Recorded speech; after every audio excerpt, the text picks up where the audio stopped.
Lagu pembukaan. Lagu pembukaan nomor 02. 02.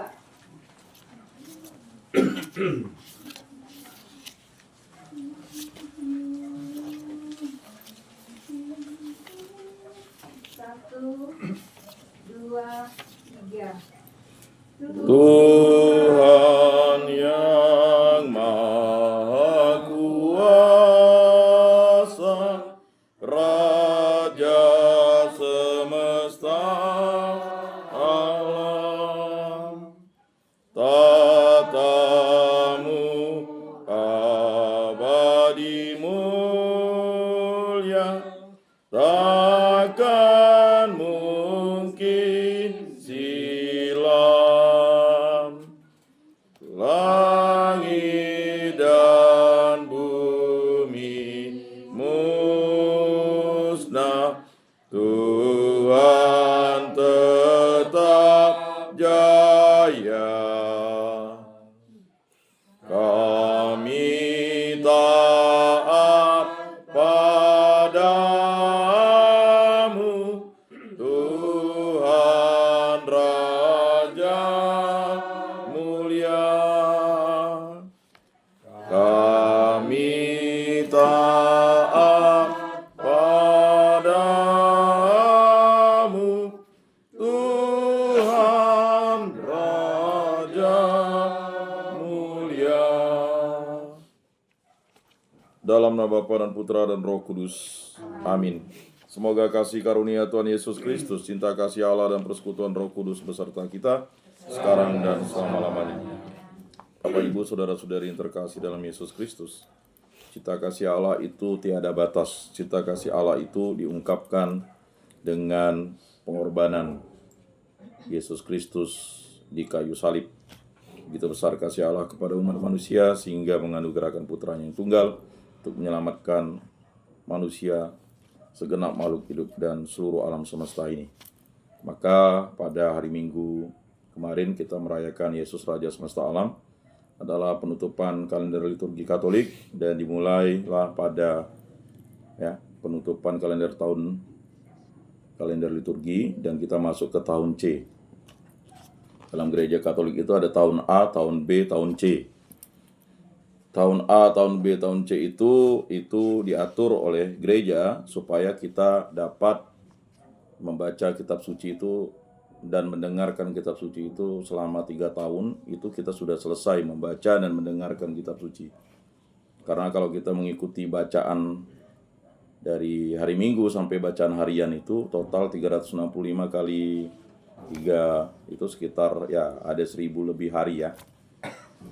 Jadi banyak di antara kita umat Katolik mungkin berpikir mengapa nanti pada fase berikutnya kita akan kembali lagi ke tahun karena itu sudah diatur oleh gereja. Maka selama 3 tahun itu kita pasti kalau yang rajin ikut misa hari Minggu, misa harian dan sebagainya pasti sudah selesai membaca kitab suci. Dan pada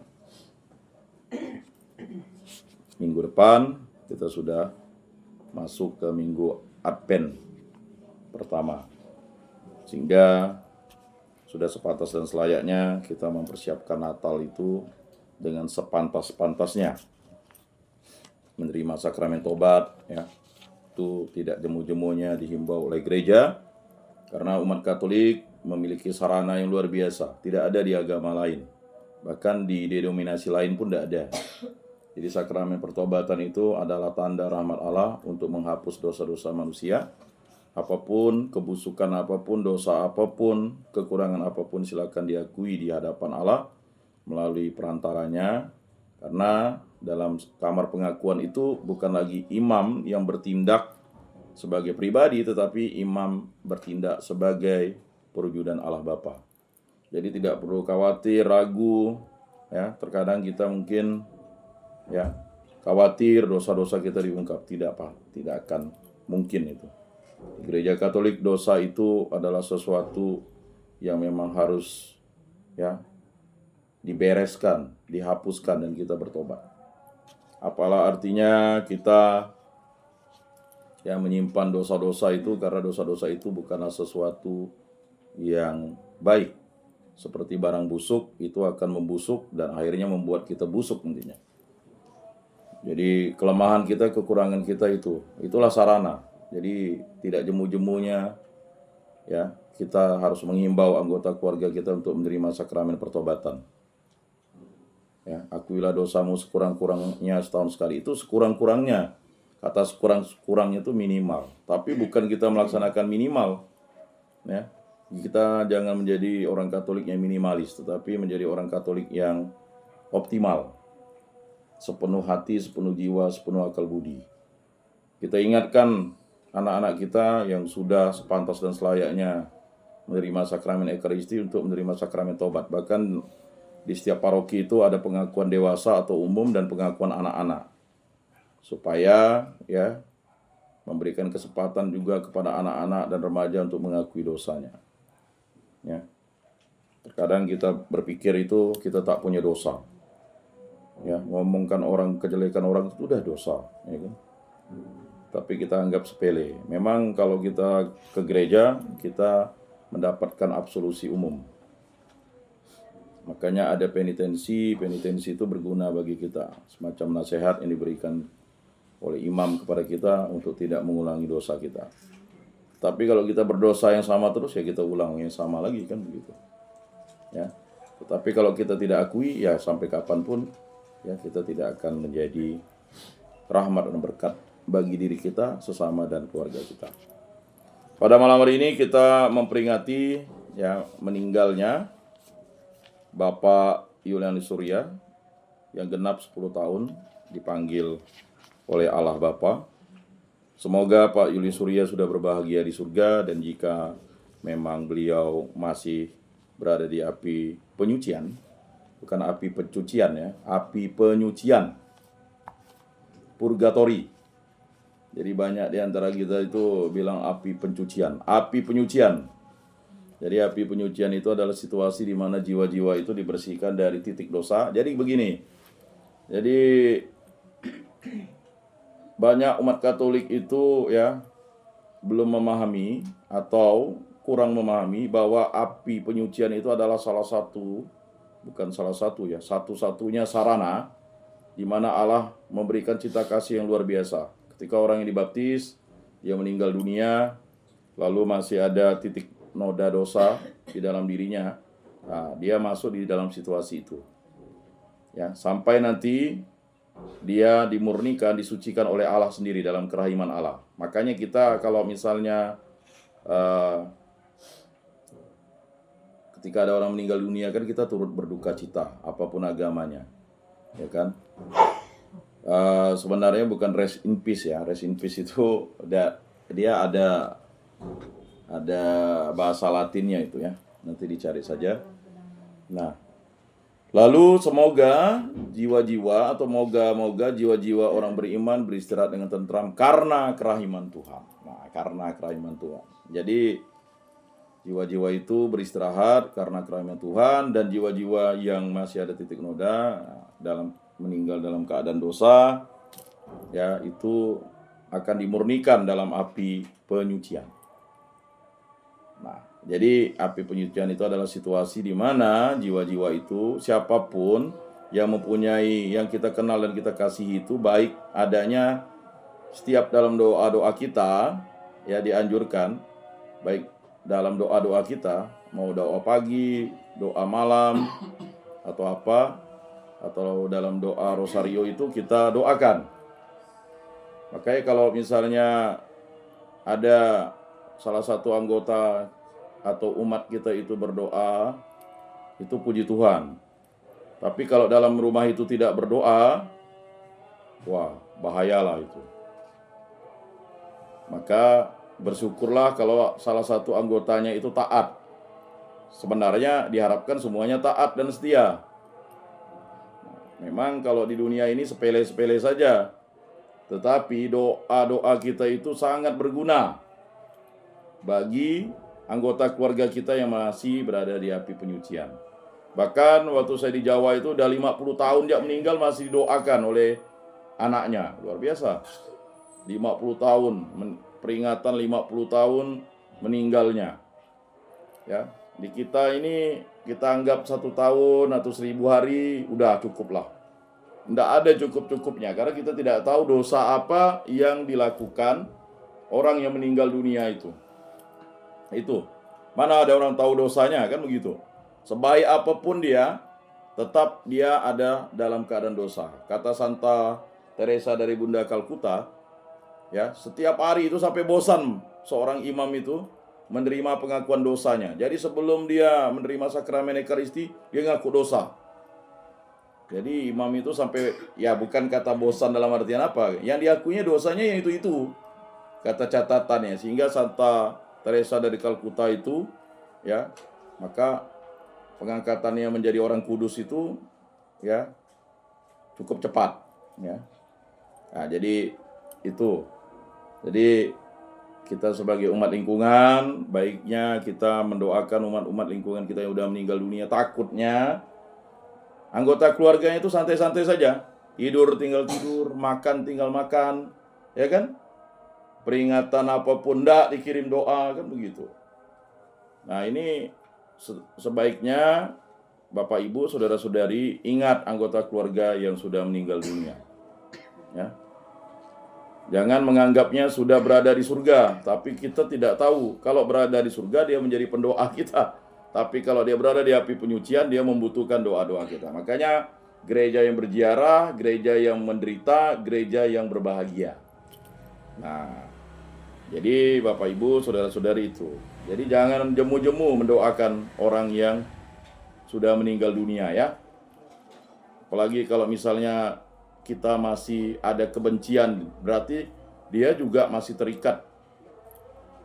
Nah, Bapak Ibu, saudara-saudari yang terkasih, marilah kita bersama-sama mengakui segala dosa dan kekurangan kita dalam terang sabda Tuhan. Saya mengaku kepada Allah yang Maha Kuasa dan kepada saudara sekalian bahwa saya telah berdosa dengan pikiran dan perkataan, dengan perbuatan dan kelalaian.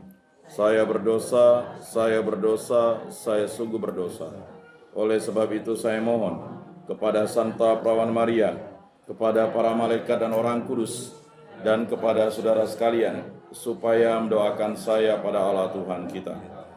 Semoga Allah memandang dan memperhatikan kita, semoga Ia menunjukkan kerelaan hatinya, serta memberikan pengampunan dosa dan damai sejahtera kepada kita. Amin.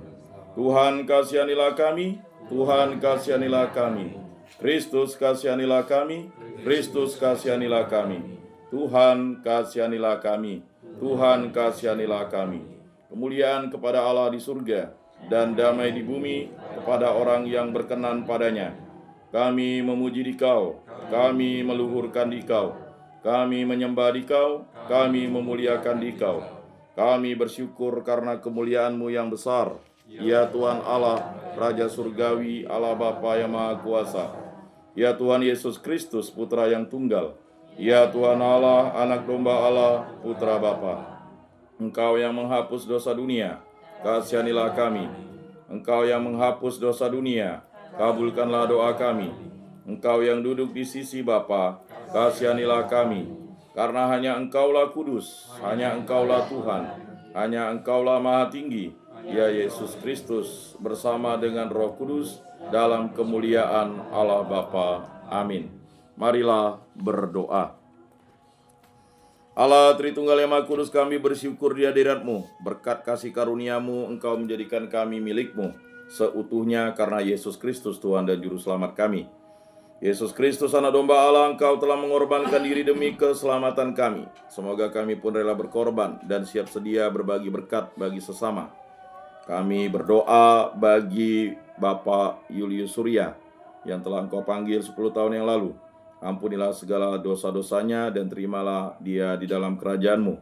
Begitu juga untuk Matius Ayak, Sisilia Licin, Abastinus, Victor, Atet, Aleng, Laurentius Aren, Stefanus, dan segenap keluarga besar Bu Yeni dimanapun berada yang telah meninggal dunia. Begitu juga untuk umat lingkungan Santo Rupinus, umat paroki Bunda Maria Jeruju yang telah meninggal dunia. Ampunilah dosa-dosa mereka dan terimalah mereka di dalam kerajaan-Mu.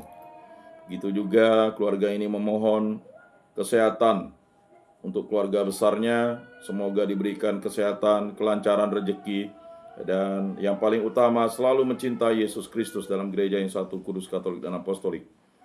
Untuk keluarga Ika, keluarga Agus yang berada di daerahnya masing-masing, berkatilah mereka agar mereka diberikan kemudahan, baik dalam rezeki, diberikan kesehatan, dan juga selalu mencintai keluarganya dan selalu menjadikan dirinya sebagai cinta kasih Kristus.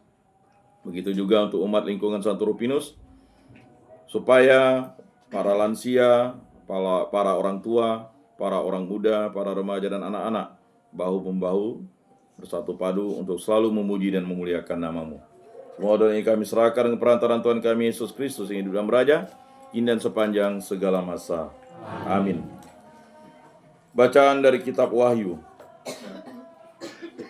Aku Yohanes melihat sungguh anak domba berdiri di bukit Sion, dan bersama-sama dengan dia 144.000 orang. Pada dahi mereka itu tertulis nama anak domba dan nama bapanya.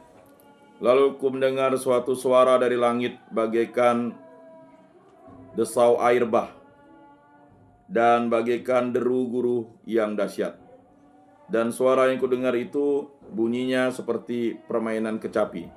144.000 orang itu menyanyikan suatu nyanyian baru di hadapan tahta dan di depan keempat makhluk serta tua-tua. Tidak seorang pun dapat mempelajari nyanyian itu, selain ke 144.000 orang yang telah ditebus dari bumi. Merekalah orang-orang yang mengikuti anak domba kemana saja ia pergi. Mereka ditebus dari mengikuti anak domba kemana saja ia pergi. Mereka ditebus dari antara manusia sebagai kurban-kurban sulung bagi Allah dan bagi anak domba. Dan di dalam mulut mereka tiada terdapat dusta. Mereka tidak bercela. Demikianlah sabda Tuhan. Syukur kepada Allah. Mazmur tanggapan. Inilah angkatan yang mencari wajah-Mu ya Tuhan.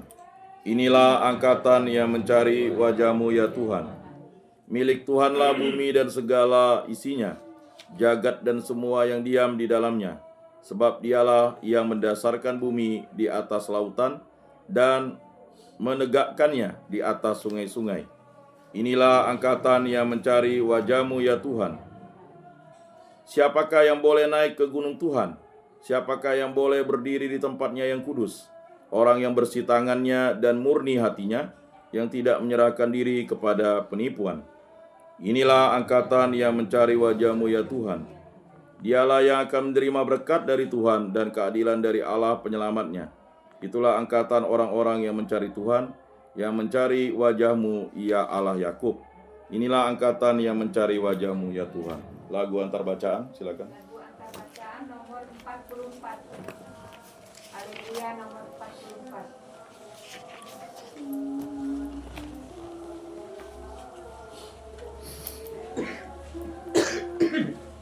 Satu, dua, tiga.